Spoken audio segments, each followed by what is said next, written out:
আসসালামু আলাইকুম। বিবিসি আন্তর্জাতিক বিশ্ব সংবাদে আপনাকে স্বাগত। শুরুতে সংবাদ শিরোনাম, পরে বিস্তারিত। ইন্নালিল্লাহ, আবার মধ্যপ্রাচ্যে ভয়াবহ তৃতীয় বিশ্বযুদ্ধ চলছে। মার্কিন যুক্তরাষ্ট্র এবং ইসরায়েলকে দফায় দফায় ক্ষেপণাস্ত্র দিয়ে ধসিয়ে দিচ্ছে ইরানের বিপ্লবী গার্ড বাহিনীর সদস্যরা। আর এরই মাঝে আমাদের হাতে এসে পৌঁছেছে তৃতীয় বিশ্বযুদ্ধের সর্বশেষ গুরুত্বপূর্ণ সবথেকে তাজা আপডেট সংবাদ। প্রথমেই জানিয়ে দিব, ইরানি নৌবাহিনীর সতর্কতামূলক গুলির মুখে ওমান সাগর ছাড়ল মার্কিন যুদ্ধজাহাজ। ওমান সাগরে টহলরত বেশ কয়েকটি মার্কিন যুদ্ধজাহাজ ইরানি নৌবাহিনীর সতর্কতামূলক গুলির মুখে সেখান থেকে পিছু হটতে বাধ্য হয়েছে। ইরানের সেনাবাহিনী জানিয়েছে তাদের নৌবাহিনী ক্রুজ ক্ষেপণাস্ত্র অত্যাধুনিক ড্রোন ব্যবহার করে এই সতর্কতামূলক গুলি চালানোর পর মার্কিন জাহাজগুলো ওই এলাকা ছেড়ে পালিয়ে যায়। এতে যুক্তরাষ্ট্রের মুখে চপেটাঘাত করল ইরান। এরপর জানাবো, গত ২৪ ঘণ্টায় ইসরায়েলের বিরুদ্ধে লেবাননের হিজবুল্লাহর ৩২টি অভিযান। আলহামদুলিল্লাহ, পাসটুডে জানিয়েছে যে লেবাননে হিজবুল্লাহ যোদ্ধারা তারা গত ২৪ ঘণ্টায় ইসরায়েলে ৩২টি সফল অভিযান চালিয়েছে। ধারণা করা হচ্ছে যে যদি লেবাননের যোদ্ধারা না থাকতো তাহলে এ পর্যন্ত ইসরায়েলিরা তারা লেবাননের রাজধানী বৈরুতে পৌঁছে যেত এবং বৈরুতের দখল নিয়ে নিত। আজ প্রতিরোধমূলক অভিযানগুলো হাদাদা, ইয়াহমের আল শাকিব, জোতার কান্তারা, নাকুরা আল ইদাইসা এবং তাইরি শহরের আশপাশের কেন্দ্রীভূত ছিল বলে নিশ্চিত করা হয়েছে।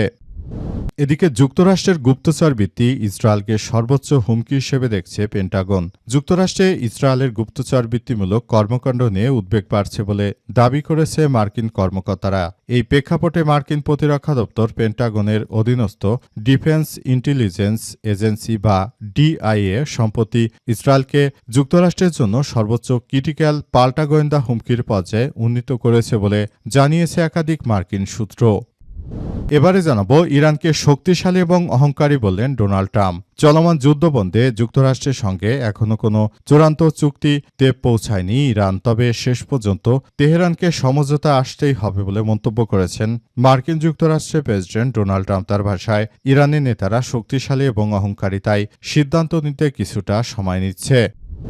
এবং সর্বশেষ জানাবো, নওগাঁয় বিজিবির বাধার মুখে পুশিনে ব্যর্থ ১৭ জনকে ফিরে নিল ভারতের সন্ত্রাসী বাহিনী বিএসএফ। নওগাঁর সাপার সীমান্ত এলাকায় নারী, পুরুষ ও শিশুসহ ১৭ জনকে পুশিনের চেষ্টা শেষ পর্যন্ত ব্যর্থ হয়েছে। সীমান্তে বিজিবির কঠোর অবস্থানে থাকার কারণে ভারতীয় সীমান্তরক্ষী বাহিনী বিএসএফ পুশিনের জন্য আনা সব ব্যক্তিকেই নিজ দেশে ফিরে নিয়ে গেছে। আজ রাত ১টার দিকে ভারতীয় সীমান্তরক্ষী বাহিনী বা বিএসএফ এর সদস্যরা তাদেরকে দেশে ফিরিয়ে নিয়ে যায়। শুধু এক সীমান্ত নয়, বরং বাংলাদেশের বেশ কয়েকটি সীমান্ত দিয়ে ভারতীয় সন্ত্রাসী বাহিনী বিএসএফ এর সদস্যরা তারা মূলত বাংলাদেশে এই নাগরিকদের পুশিন করার চেষ্টা করছে। তবে আমাদের দেশপ্রেমিক বিজিবির সদস্য পাশাপাশি সীমান্তবাসীরা বিজিবিকে সর্বাত্মকভাবে সহযোগিতা করে এই পুশিনের কার্যক্রম বন্ধ করে দিয়েছে। প্রিয় দর্শক, এতক্ষণ শুনছিলেন সংবাদ শিরোনাম, এবারে বিস্তারিত।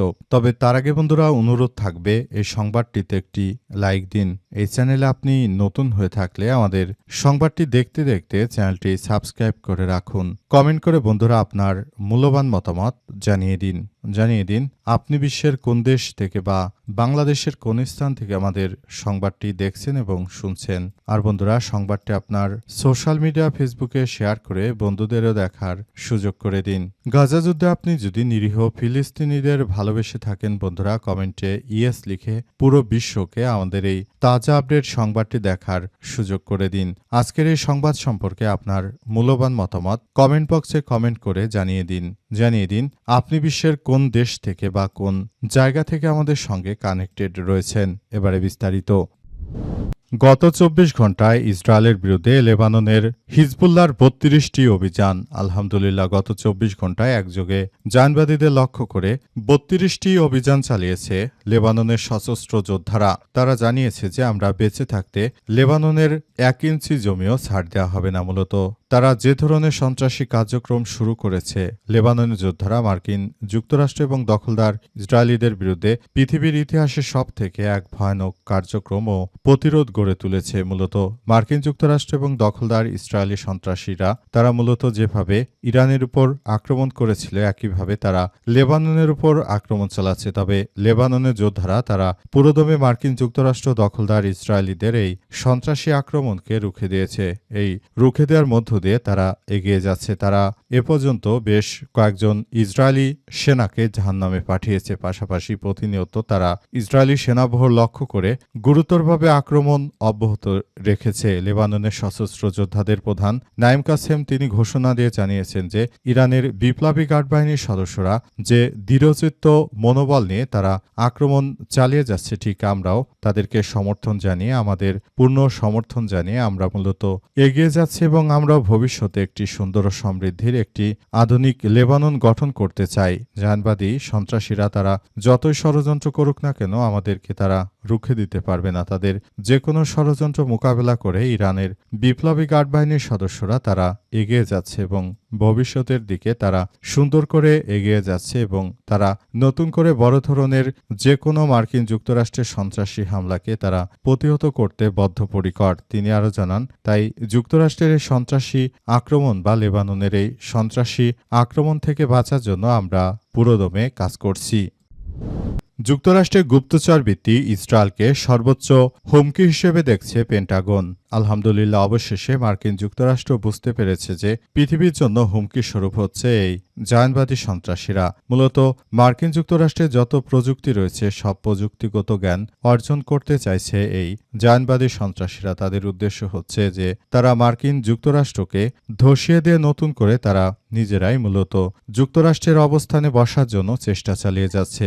মধ্যপ্রাচ্যে এই মার্কিন যুক্তরাষ্ট্রের এই সাম্রাজ্যকে পতনের মুখে ঠেলে দিয়ে মূলত তারাই সেখানে নিজেদের এই সাম্রাজ্যকে তারা প্রতিষ্ঠিত করতে চায় এই জায়নবাদী সন্ত্রাসীরা। তাদের উদ্দেশ্য হচ্ছে যে তারা মূলত লেবানন সহ পুরো অঞ্চল জুড়ে বরং ইসরায়েলের এই কর্তৃত্ব স্থাপন করতে চায় এবং মধ্যপ্রাচ্য জুড়ে মার্কিন যুক্তরাষ্ট্রে যে কর্তৃত্ব রয়েছে সেগুলো বাতিল করে মূলত মুসলিমদের তেল সম্পদ দখল করে তারপর ভবিষ্যতে ইসরায়েলি এই তেলের বাজারকে সম্পূর্ণ তারা নিজেদের নিয়ন্ত্রণে নিতে চায়। কিন্তু শেষ পর্যন্ত মার্কিন যুক্তরাষ্ট্রের পেন্টাগনের সেনা সদস্যরা তারা সরাসরি বুঝতে পেরেছে যে তাদের জন্য হুমকি আসলে কারা, মুসলিম নাকি এই জায়নবাদী সন্ত্রাসীরা। অবশেষে তারা বিষয়গুলোকে খুবই গুরুত্ব সহকারে বুঝতে পেরেছে। বিষয়গুলো নিয়ে তারা এবার মুখও খুলেছে। তারা জানিয়েছে যে ইসরায়েলের জন্য আমরা এতদিন ধরে কাজ করলাম, সেই ইসরায়েল বাহিনীরাই মার্কিন যুক্তরাষ্ট্রের তথ্য সরঞ্জাম ও প্রযুক্তি চুরি করার মধ্য দিয়ে তারা মূলত যুক্তরাষ্ট্রকে পেছনে ফেলে বিশ্ব নেতৃত্বে আসতে চাইছে এই জায়নবাদী সন্ত্রাসীরা। তাই তারা যুক্তরাষ্ট্রের বিরুদ্ধে একটি সিক্রেট মিশন পরিচালনা করতে চায়। কিন্তু যুক্তরাষ্ট্রের পেন্টাগনের গোয়েন্দারাও কম নয়। তারা দখলদার ইসরায়েলি বাহিনীর এই ধরনের সন্ত্রাসী কার্যক্রমগুলো ধরে ফেলেছে। এখন তারা এই ইহুদিবাদী ইসরায়েলকেই নিজেদের জন্য এক আতঙ্ক হিসেবে অভিহিত করছে। মূলত মার্কিন যুক্তরাষ্ট্র সব সময় ইসরায়েলকে বন্ধু হিসেবে ব্যবহার করত, অর্থাৎ মধ্যপ্রাচ্যে মুসলিম দেশগুলোকে শাসনে রাখার জন্য ইসরায়েলকে অনেক বড় প্রয়োজন ছিল। তাই ইসরায়েলের প্রতিটি কথাই শুনত যুক্তরাষ্ট্র। কিন্তু শেষ পর্যন্ত যুক্তরাষ্ট্রের গুপ্তচর বৃত্তি ইসরায়েলকে সর্বোচ্চ হুমকি হিসেবে দেখছে মার্কিন যুক্তরাষ্ট্রের পেন্টাগন। ইরানকে শক্তিশালী এবং অহংকারী বললেন ডোনাল্ড ট্রাম্প। চলমান যুদ্ধ বন্ধে যুক্তরাষ্ট্রের সঙ্গে এখনও কোনো চূড়ান্ত সমঝোতা আসতে পারেনি ইরান এবং যুক্তরাষ্ট্রের অবস্থায় ইরানের বিরুদ্ধে এবার কুৎসা রটাতে শুরু করেছে মার্কিন যুক্তরাষ্ট্রের প্রেসিডেন্ট ডোনাল্ড ট্রাম্প। তিনি ইরানকে জানাচ্ছেন যে ইরান নাকি শক্তিশালী এবং অহংকারী, তারা যুক্তরাষ্ট্রের সঙ্গে কোনো চুক্তি করতে চাইছে না, অথচ অহংকারী হচ্ছে যুক্তরাষ্ট্র, কারণ তারাই ইরানের সর্বোচ্চ ধর্মীয় নেতাকে হত্যা করেছে। এমনকি ইরানের ইসলামী বিপ্লবী গার্ড বাহিনীর যে নৌবাহিনীর সদস্যরা রয়েছে তাদের প্রধানকে হত্যা করেছে, এমনকি সেনা প্রধানকে হত্যা করেছে। পাশাপাশি ইরানের সুপ্রিম লিডারের নাতি নাতনি জামাতা মেয়ে সবাইকে খুন করেছে, অথচ সেই যুক্তরাষ্ট্রের সঙ্গে এখন কিনা ইরানকে এইভাবে যুক্তরাষ্ট্রের সঙ্গে আপোস করতে হবে। কতটা মগের মুলুক পেয়েছে ডোনাল্ড ট্রাম্প। এ কারণে ইরানের সর্বোচ্চ ধর্মীয় নেতা নির্দেশনা দিয়েছেন যে ইরান কখনোই মার্কিন যুক্তরাষ্ট্রের মতো কোনো সন্ত্রাসী রাষ্ট্রের সঙ্গে তারা আঁতাত করবে না। তাই তারা নতুন করে বিষয়গুলোকে খুবই গুরুত্ব সহকারে দেখছে। কিন্তু যুক্তরাষ্ট্রের প্রেসিডেন্ট তিনি বুঝতে পেরেছেন যে কোনো মূল্যে ইরানের সঙ্গে যুদ্ধবিরতি করতেই হবে। যদি যুদ্ধবিরতি করা না যায় তাহলে ধীরে ধীরে মার্কিন যুক্তরাষ্ট্রের ডলারের দাম তলানিতে ঠেকে যাবে। এই ক্ষেত্রে যুক্তরাষ্ট্র চরম বিপর্যয়ের মুখে পড়তে পারে। সুতরাং যুক্তরাষ্ট্র যে কোনো মূল্যে এখন ইরানের সঙ্গে একটি শান্তি চুক্তি করার বিভিন্নভাবে চেষ্টা চালিয়ে যাচ্ছে, কিন্তু ইরানের স্বার্থ অনুযায়ী না হতে ইরান এই যুদ্ধবিরতি আসলে করতে চাইছে না। মূলত নতুন করে এই সমস্যাগুলো দেখা দিয়েছে এবং বিষয়গুলোকে খুবই গুরুত্ব সহকারে দেখভাল করতে হচ্ছে।